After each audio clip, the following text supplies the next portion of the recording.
right. Good morning. Actually, still morning, and I don't want to stand between you and lunch, but I'm here to share with you some of the latest development that we've been doing in government, and one of which is OASES. In short, it's a new office which was set up on the 23rd of December last year. It's the office to attract strategic enterprise. That's for short, OASES, and it is under the Financial Secretary's office. And basically, the idea, for the first time, as Stephen was mentioning, of course, we're working. I'm still with. I used to be with Invest Hong Kong, but kind of seconded to work at the OASES, and with a number of colleagues of mine to oversee OASES. Now, what it means is that basically there are three things. It is the first time the Hong Kong government actually is going to look at strategic companies, and for those of them that can bring in significant economic impact to the economy, meaning creating high-value jobs or bringing some R&D, very specific R&D. And I will give some examples later on, whereby we can, the government is very keen in developing some bespoke packages. There was a question earlier about Singapore and Hong Kong. We're not trying to emulate Singapore, let me be clear, because we hear a lot of the comparison between Hong Kong and Singapore all the time, and naturally so. We completely understand that. From a business perspective, always people compare us, etc. But what OASES is trying to do with the setup of OASES under the Financial Secretary's office is really to, first of all, we always talked about a level playing field in Hong Kong. This is still the case. Let me be clear about it. So Invest Hong Kong is really going to be the platform where to attract and promote Hong Kong. We promote together Invest Hong Kong with our colleagues at Invest Hong Kong. But where we differ is that if Invest Hong Kong finds out it is a company that wants to bring in some specific strategic functions to Hong Kong, which can create economic impact to Hong Kong. And this is where we will come in and talk to the client and see whether for whatever they're putting in. I'll give you an example, concrete example. If there's a biomedicine area, a company in biomedicine looking to set up a drug discovery center, research center, and also manufacturing center for cancer research and oncology, and also leading to clinical trials, developing some drugs and testing those here. And this is the best place for them to do that. And this is when my team and I will come in and talk to them. So we'll see what is the setup, what are the plans, and we will discuss that and see what can we offer in return for their setting up some strategic functions here. So in view of a bespoke package, which would include tax concessions, financing, co-investing with them even, and also talking about giving subsidies to them in terms of their employees or high-level staff, and also potentially talking about land. As you all know, Hong Kong does not have a lot of land available for that, but we are very willing and want to look at some strategic areas which can create an ecosystem in Hong Kong, and it can also bring economic benefit. So the four areas we are focusing on. So Invest Hong Kong is basically looking at the areas which is covered to really align with the 14th Five-Year Plan. As we all know, Hong Kong, we've talked about it earlier a lot, about Hong Kong is a global financial center. It is a leading global financial center in the world. And we believe that we have all the ingredients in Hong Kong to really become one of the very top leading ecosystems in the world for financing. So when we talk about financial services, we are obviously talking about the banks, insurance companies, asset management, private equity, capital markets, and renminbi platform, etc. Of course, the other leg of financial services is fintech. And you've heard from last year's FinTech Week, there was announcements by the regulators and the Financial Services Treasury Bureau about the development and setting up Hong Kong as a hub for virtual assets, going into trials for retailers, etc. Not just only B2B, but also to retailers in a very prudent way. We're also looking at family office. I also oversee the family office agenda, driving that. We want to bring in a lot of family offices in Hong Kong. As Stephen was saying earlier, we have a lot of family offices in Hong Kong, but we want more because we believe that there are a lot of opportunities for family offices, not just from mainland China, but also globally to come and leverage and basically benefit on the opportunities available for family offices. And also professional services. I know many of you who are in the professional service area are providing very good services to these, and you are the backbone of the sort of area for financial services. The other major area for Hong Kong, and I will come to what OASES, what pocket OASES is looking at. The other major area is innovation and technology. So from the policy address last October by the chief executive and the financial secretary's budget last week, you would have seen that there's a lot of emphasis and a lot of funding that the government is creating and giving out to really spur development and attract companies from all over the world in the various areas of innovation and technology. It is a very wide and very deep area as well, going from life sciences, health technology, to AI, to electronics, to things like smart city technology, green technology, as well as other entrepreneurship areas where from prop tech, I know there's some people in property development here, prop tech to also various areas in new energy. So there's a lot of whole host of things. And then last but not least, the third cluster we're looking at in Hong Kong is looking at sort of the development of culture and art and cultural exchange. And thus you've seen the birth of the amazing Western Kowloon Cultural District and also the Eastern Kowloon Cultural District, which is also being set up. So Hong Kong will already has a very vibrant scene for art and also the whole area of art trading, art investment. We're going to have Art Basel coming up very soon at the end of on the third week of March, and that's going to be Hong Kong today is already a #2 in art investment globally. So together, coupled with the fact that Hong Kong is a global financial center, we believe that this is a very unique proposition. Now, in terms of OASES, we're looking at 4 areas where we are focusing on. And these are areas where we believe Hong Kong has a lot of potential to really develop the ecosystem. And the reason why we want to attract strategic companies in those areas is because we believe, A, Hong Kong has the potential to really becoming a leading hub for these areas, but also 2 is that it will bring a lot of economic impact to Hong Kong and also create the ecosystems that we believe are important to really propelling Hong Kong's economy forward so that every business here, large, small, and startups can really benefit from. So one area is health tech.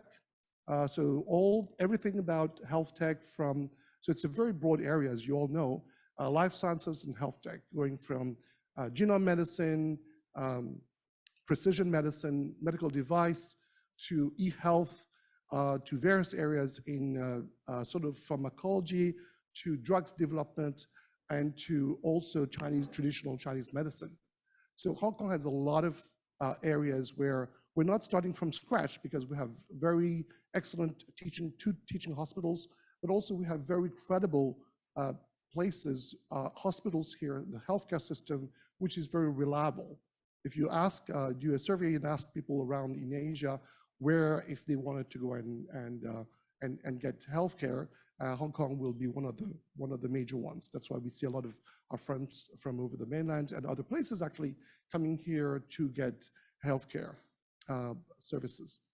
The other very important one, in addition to healthcare and life sciences, is AI and data, big data. And this is very broad because every business today, as we all know, is using AI and also big data, AI as an enabler to really propel their services offerings to clients, but also big data to make sure that they're able to extract all the information so that they can strategize and move forward with a plan for their clients to become more customer-centric, as well as to offer the right services to the clients. The third area we're looking at is fintech. Fintech is obviously actually very applicable. When we started the whole journey in Hong Kong in 2016, we were about 200 fintechs in Hong Kong. Today we have almost close to over 800 fintechs from around the world here.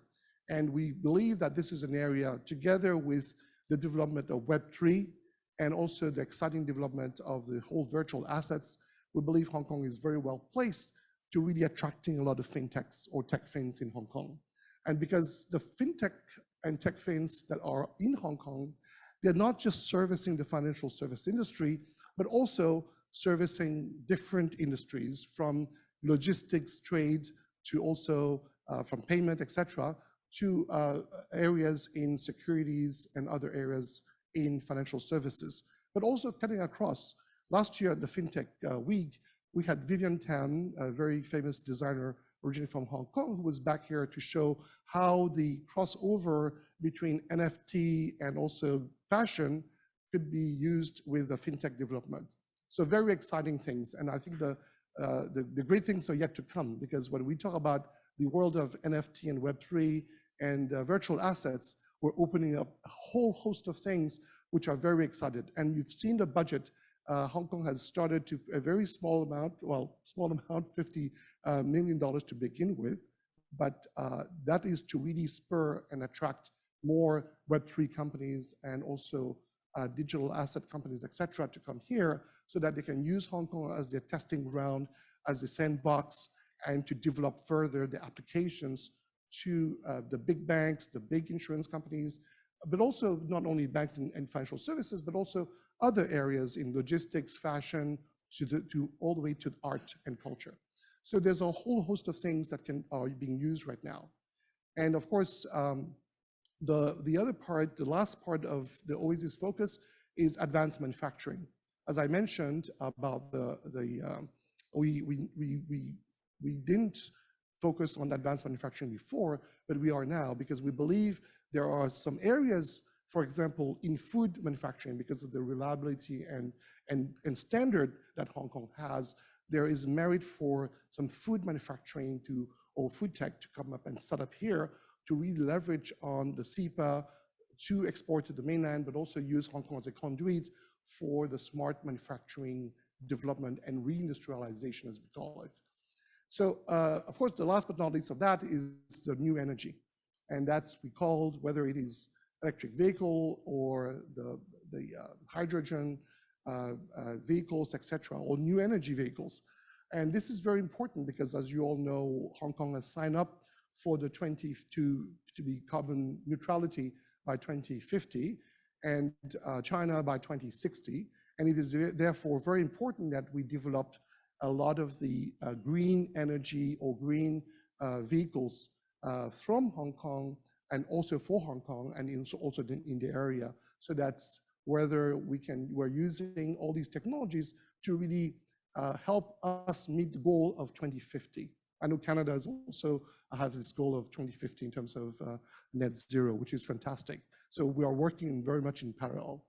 Now, just to finish off, I'd like to talk a little bit about Canada and Hong Kong. I'm a very proud Canadian. I'm very glad to see a lot of friends here, which we have met for 3 years. And very excited yesterday, was walking over to the Hong Kong Convention Center to see the amount of tourists and people and business people here. So Hong Kong is back, and I'm looking at the camera and talking to our friends online to invite them. And again, to echo what Stephen was saying, seeing is believing. We invite you, large or small, startups and large corporations, to come and talk to us. We don't just talk to large corporations as well, but we also talk to very innovative companies that are in a growth mode. If they can bring something very important to Hong Kong, OASES will talk to them. And if not, then Invest Hong Kong, my colleagues, are here all to serve you. So we really want to welcome you. We want to welcome you with a red carpet and invite you to come here. We have the Canadian Chamber of Commerce, which is fantastic in terms of really linking up. We have a lot of members here who are already doing business in the GBA to really tap into that market. I know that it was talked about earlier, but where do you get a place where just to conclude, where do you get a place where we have a global financial center, we have Hong Kong as an international innovation hub, but we're sitting next to a marketplace of 86 million people with $2 trillion economy. If the Greater Bay Area was an economy today, it would be ranked 8th in the world. And you fast forward 10 years from now, the forecast, not by me, but a lot of think tanks, will tell you that the economy in the Greater Bay Area will grow to $4.5 trillion US, which will bring us to the 5th largest economy if that was a country on its own. So I think that this is opportunity, and of course, this is not just GBA, but the rest of mainland, and also Asia, ASEAN, because we're only an hour, 15 minutes from Philippines. We all go to Thailand, 2 hours away. And again, it's not a zero-sum game. So I'm not saying that everybody should just all flock to Hong Kong, but I would love to see you. But for those who are in Singapore, and if they want to grow into the mainland, well, we would want to welcome you to come here to really tap into the Hong Kong platform to reach out to the mainland market and grow there. So with that, I'd like to, I think I'm running out of time now. With that, I'd like to say thank you to all of you for your attention. And do I have time to answer questions or for a few questions? Not really. Okay. I got away with it. Okay. But I'm available to, if you want to ask questions. I think the Canadian Chamber has my contact details, charles@oases.gov.hk. I'll be happy to answer questions. Yes, hi. Let's have a conversation. It's a case by case, seriously, it's a case by case approach, and it depends on what the company is doing and what they are bringing in and the economic benefit or impact that it would create to Hong Kong. Then we can discuss. Because there is a Hong Kong Investment Corporation, which is being formed right now as we speak, where OASES projects will be able to co-invest through that fund into this company. The idea is not, again, let me make that very clear, it's not to match or try to emulate what other competitors are doing. That's not the idea. The idea is a symbolic gesture from the government.